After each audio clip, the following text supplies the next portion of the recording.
Hello, everyone. Welcome to another edition of the Ohio Guys here. I'm Christian Ocampo here in Los Angeles, California. And today I'm joined by Brian T. Delaney. How you doing, Brian? Going good, man. Good. Glad to have you here. Glad to be here. So we have a few questions to ask you. All right. First of all, what's it like working in the industry today? It's awesome. What's it like working in the industry today? The voiceover industry I love it. I don't know. I feel like I was born to do this kind of stuff. It's just fun. It's easy. The people are great. There's a lot of great, talented people that I get to cross paths with that I admire, like their work, and who've kind of like informed or inspired my what I'm doing, kind of thing. Oh boy, yeah, it's a great job. It's my favorite job. So yeah. It's good here. So what's it like? Well, what's your favorite show or video game you have worked on? Fallout 4. The one that releases Tuesday. That's my favorite one. No, I mean it is. I mean, I've never been a part of a project like Fallout 4, like that kind of that magnitude. Given what I mean is, Halo 5 was a great experience, but I worked a few days on that, and I loved getting hired to do. I loved getting hired to do Batman Unlimited, Monster Mayhem. Wes Gleason kind of helped me get that job, and that was fun. I mean, every job is awesome. I mean, I'm an actor, so anytime I'm working is a good day. Any day I'm working is a good day. But I mean, given the like 2+ years that I worked on Fallout 4, I mean, it's just the massive quantity of material that I was able to go through, and working with people from Blindlight who did like production and casting services. Kal-El Bogdanov, my voice director, is stupendous. Getting to interact with people from Bethesda Game Studios was just like kind of once in a lifetime kind of opportunity. So, and it's so close to being released. So I'm living in some sort of crazy glow of love, and yeah. So I mean, Fallout 4 is just. I've never been a player character before, a playable character voice. I'm the player male, where Courtney Taylor is the playable female, and just Fallout 4. I mean, I've only been doing this 6 or 7 years, so ask me again in 10 years, we'll see. What the answer is then. You know what I mean? So yeah, pretty much. Right. Since you touched or mentioned it, what was it like working on the Halo series, like Halo 4 and Halo 5? Halo, even before I kind of got immersed into the Halo lore and the universe, I knew of Halo. I never played Halo before I booked the job on Halo 4 Spartan Ops, but I knew of Halo. My wife knew of Halo. Everybody knows Halo. They got like the market cornered on first-person shooter. And what was really awesome about, personally, what was awesome about my involvement with Halo as Roland, the Infinity's AI, they really started to flesh out. It was just this beautiful like intersection of Cortana's role as. Are you familiar with the franchise? Okay, Cortana's role and how it was like really being fleshed out, and how it was like transitioning into what it is now. And Master Chief's role and the relationship that came to a head at the end of Halo 4 and all this beautiful stuff. Well, in comes me as an AI getting to have fun in this great role that was really well written, and I got to chew on the language, and it was great. And it was my first mocap job. It was my first performance capture job. I was salivating over doing that ever since I saw behind the scenes featurettes on like Avatar, right? With the helmet cam set up, and the boom with the camera looking at you, and the Lycra suit. That's very unflattering if you haven't done your crunches. But yeah, like that kind of gave me a shot at that kind of acting, that kind of like, where the theater training really comes into play, because it's like black box theater in the round, working with people and getting to look at them in the eyes when you act with them. It's really, really cool. Most voiceover jobs, you have your voice director giving you context, giving you the moment before, the relationships information, that kind of stuff.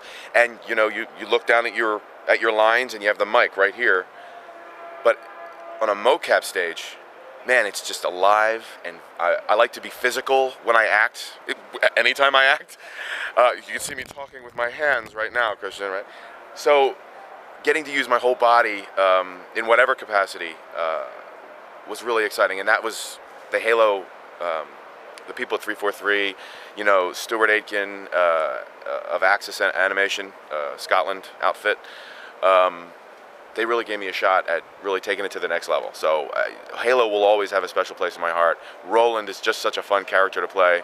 And in Halo 5, which is great, I can kind of talk about it because it came out like last week, and people have like just churned and burned through it, and they're just, because it's such a great game.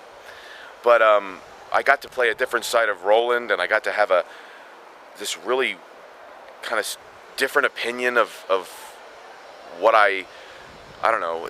I defend Cortana in this weird, cool way, and I was really angry, and obviously I won't spoil it for anybody, the stragglers who have not bought the game, but Cortana is off the hizzy with what she does. So it's incredible. I mean, Halo 5, Halo 4 Spartan Ops, Fallout 4. It's just been a really exciting couple of years with the kind of projects that I've been getting. So yeah, it's awesome. And here's the question we've been waiting for. What was it like working on Fallout 4 since it comes out next week? I kind of got ahead of you there, didn't I, Christian? Sorry about that, pal. No, man, it's fine. I can't sum it up. I can't sum it up in a short sentence. And I'm a talkative guy as it is. I can't sum up how I did today in a brief kind of paragraph. But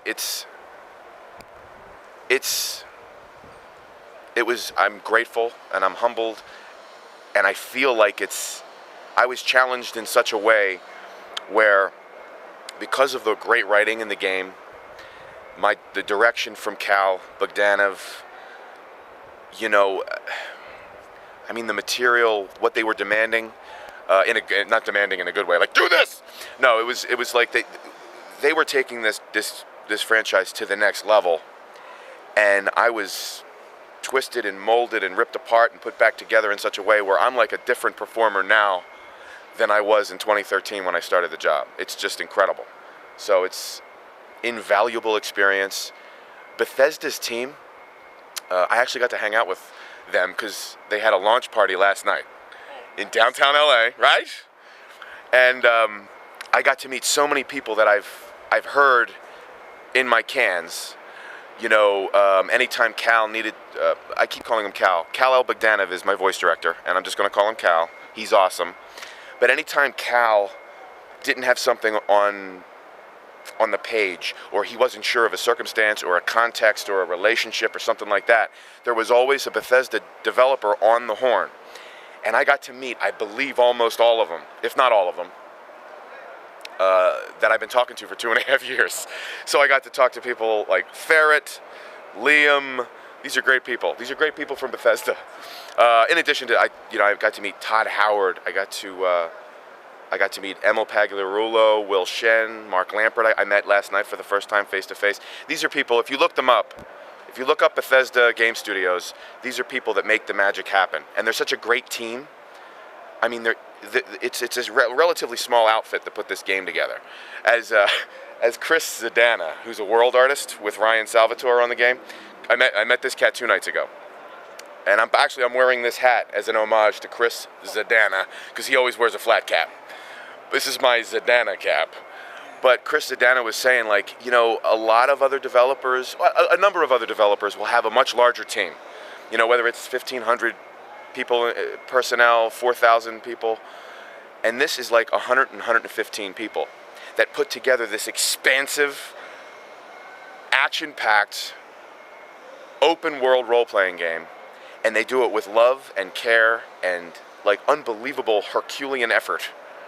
to put this game out there, and it's just like they were rock stars to me. When I got to meet them last night and the night before last, at like kind of like the night before the party, I got to talk to these people, and it's just, they're amazing. They're just amazing, and the level of talent and dedication that they have made me want to be a better person. You know what I mean? Made me want to be a better like performer, have more respect. You know, it's just like the level of work that they do. It demands and commands a new level of respect, and that was eye-opening. That was an education. So I loved working on Fallout 4, and it's only good memories. In fact, I have 3 children. I had 2 when I started Fallout 4. Now I got 3, and that third is 19 months old. So just it's I'm in my 30s, and you can argue that it was only 2 years of my life working on Fallout 4. It was a significant period in my life working on Fallout 4. So I don't know, man. It's just they're pretty awesome. I really feel an undeniable sense of loyalty, and an undeniable sense of wonder toward Bethesda. So that's all I got to say about that. You know what I mean? For not knowing the words, I did talk a long time, so I'm sorry. No, that's fine, man. All right. I'm waiting for that game too. I really am. Can't wait to play it. Can't wait. My wife wants to even play it. Last time she played a video game was 2003, and it was Grand Theft Auto Vice City. And when she had a rough day, or she was really tired from work and wanted to blow off steam, she would have me load the game, or take the controller from me and say, I just need this. She would put on a set of brass knuckles and just walk through the world and just tink, tink, just to like, she'd get the sniper rifle and just start get on top of a building and start plunking people off. It's kind of macabre. But like, yeah, she blew off steam with Vice City. I guess I shouldn't tell people that. Sorry, honey. But yeah, that was the last time she played a video game. She's gonna play this game, and we made a deal. I'm gonna play as the male protagonist, and I want to see if we can do it like alternating days for the first 2 weeks. You know, Tuesday night I'll play as the male, and then Wednesday she'll play as the female, and we'll like go together in tandem across the wasteland. So anyway. All right, now it's time for our fun little question. A fun little question. If you can be any character you have played in real life, who will you be? And you can mix and match. Like, what do you mean mix and match? Mix and match. If you want to be your Fallout 4 character, mix it up with Rolando. Or, Rolando. Oh, you're giving him you're making him Latin. You make him sound better. Roland is now Rolando. I mean, sorry, Rolando. No, I like Rolando better. An AI named Rolando. I am attracted to Cortana. I like that. Rolando. Mixed with Scarecrow. Maybe that's an idea. Mixed with Scarecrow. That was fun to do. Jeez. You'll have to edit this section for time. Sorry. Jeez. I'm drawing a blank. I mean, the player character in Fallout 4 was the closest to my, I guess, personality given the circumstances. So it was an interesting thing to play that. I would never want to be in that world and face a Deathclaw with a Mirelurk coming up behind me, and my dog just got beat up, and I don't know, man. Jeez, I'm gonna have to stick with Roland, even though he only has a 7-year lifespan before he disintegrates in rampancy and going berserk. I loved playing Roland in Halo 4 Spartan Ops and Halo 5. Yeah, I'm gonna stick with Roland, even though he's a program. He was a powerful program. He is a powerful program. So yeah, I'll go with Roland. Sure. Yeah, for sure. All right. Another project you worked on. What was it like working on Batman Unlimited Monster Mayhem? Working with Wes Gleason is always a good time. Voice director. A voice director, and I think he does voice casting as well. Wes Gleason is a big part of it. Getting to play Batman Unlimited, and prior to that was Batman Unlimited Animal Instincts, was a different was a different take on these characters. It was definitely geared toward a younger audience. You know, it definitely had more. I believe it had more of a sense of fun. Monster Mayhem had, you know, great humor in it. You know, you had the Joker, voiced by Troy Baker. You know, it was just a lot of fun. The Scarecrow that I got to portray, and I think Wes Gleason knew this is where they were leaning, was a little bit of a departure from the usual Scarecrow, whether it's, you know, the character created in the Christopher Nolan live-action movies, you know, the iconic franchise, or any of the other animated things. This was like a muscular, you know, weapon-wielding. He had this voice, like he was very menacing and powerful. But he insulted Clayface. I love that.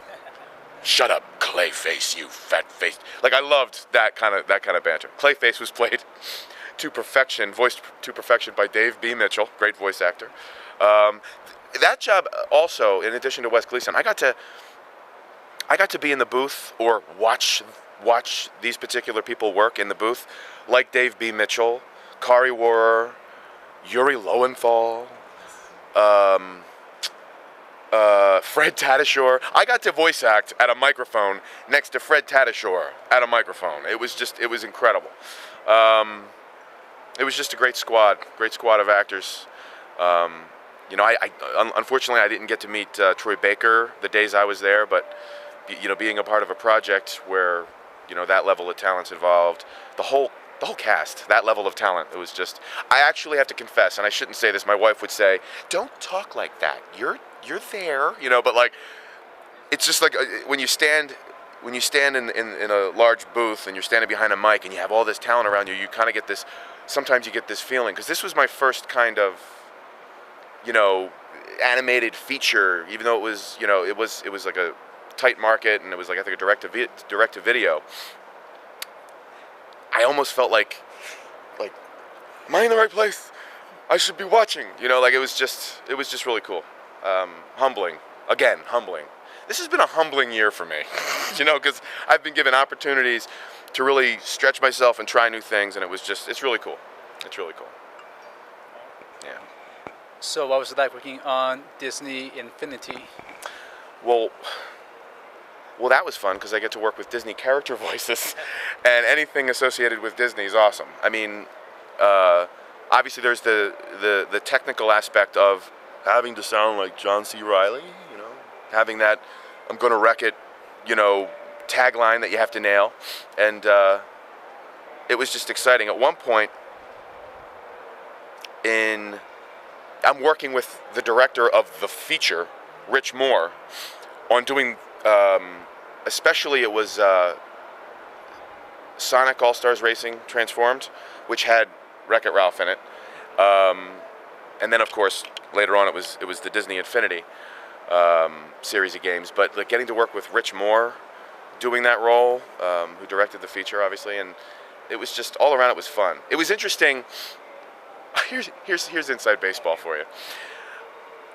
Voice matching is a big part of a voice actor's business. You know, a lot of money can be made doing legacy voices. Like, one time I got a call back for Jiminy Cricket one time. I didn't get it, but the fact that I was in a studio in Burbank auditioning to be Jiminy Cricket was like, I went home, I never got the role, and I went home glowing. It was crazy.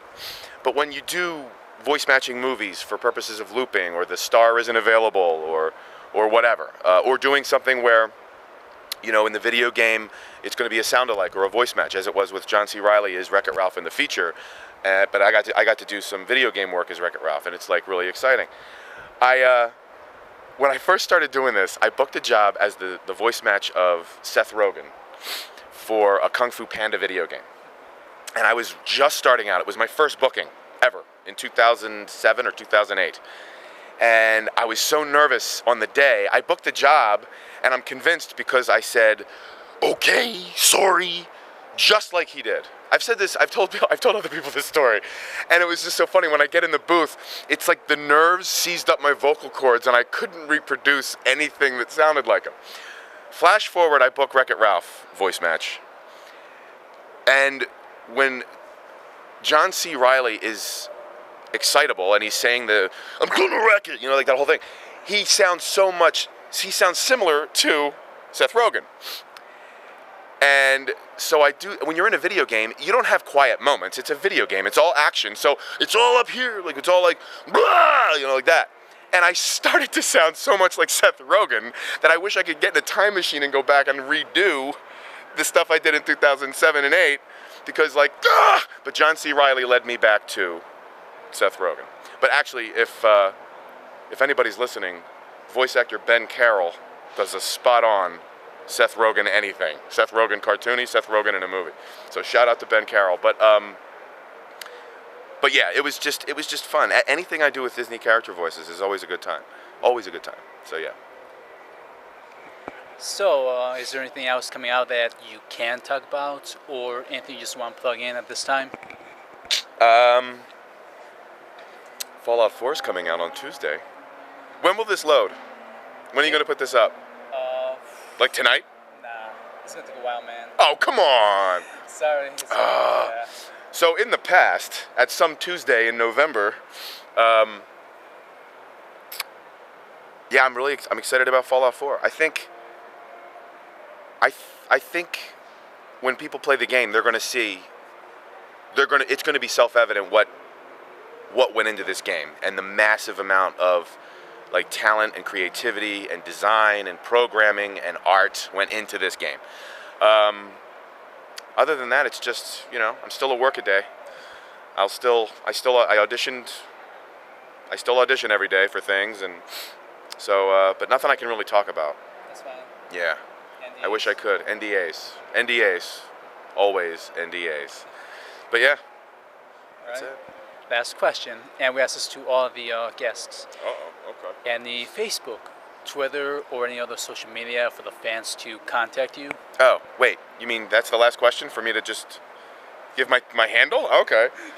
Okay, it's the thing I do the most, I guess, is Twitter. And I'm starting to feed my Instagram account, but if you want to follow me on Twitter, it's at Brian_T_Delaney, and capitalize the initials. So capital B, Brian _capital T _capital D Laney, Delaney. Yeah, I guess that's it. Well, I want to thank you for joining me for the interview. Hey, no problem, man. And with my group too, they also send the regards. Thanks, fellas. Yeah, and we want to thank our viewers for joining us for another edition of the Ohio Guys. So hope to see you all next time. I'm Christian. I'm Brian T. Delaney. And we see you all next time. Bye. Bye now.